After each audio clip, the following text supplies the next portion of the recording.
बातमी आहे पाटण तालुक्यातून। पाटण तालुक्यातील वेहे येथे चोरांकडून घरफोडीत 8.5 तोळे सोने व रोख रक्कम लंपास, चोरटे सीसीटीव्हीत कैद। नमस्कार, मी संतोषी जगदाळे आणि आपण पाहत आहात सतर्क न्यूज। पाटण दिनांक 29 वेहे तालुका पाटण येथे वारीला गेलेले दाम्पत्याच्या घरी अज्ञात 4 चोरट्यांनी घरफोडी करत घरातील 8.5 तोळे सोने व 20,000 रुपये रोख रक्कम घेऊन चोरटे फरार झाल्याची घटना आज शनिवारी मध्यरात्री घडली। दरम्यान गावातील अनेक सीसीटीव्ही मध्ये चोरटे निदर्शनास आले असून त्या दृष्टीने मल्हारपेठ पोलिसांनी तपास सुरू केला आहे।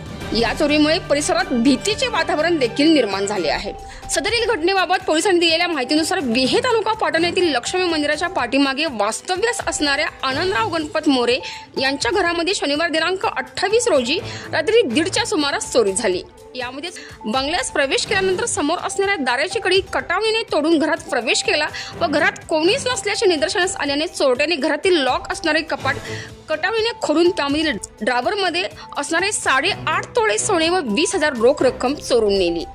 आणि ही संपूर्ण बाब रविवारी सकाळी शेजाऱ्यांच्या निदर्शनास आल्यानंतर पोलीस पाटील यांना त्वरित कळवण्यात आले आणि त्यानंतर रविवार दिनांक 29 रोजी सकाळी 10 वाजता पोलीस आणि घडलेल्या घटनेची तपासणी करत श्वान पथक व फॉरेन्सिक टीमच्या माध्यमातून तपास सुरू केला असून मल्हारपेठ पोलीस स्टेशनचे सहाय्यक पोलीस निरीक्षक चेतन मछले यांनी या चोरीबाबत तपासासाठी 2 टीम तैनात करण्यास असल्याचे देखील सांगितले आहे आणि याबाबत रात्री उशिरापर्यंत गुन्हा नोंद करण्याचे काम सुरू होते।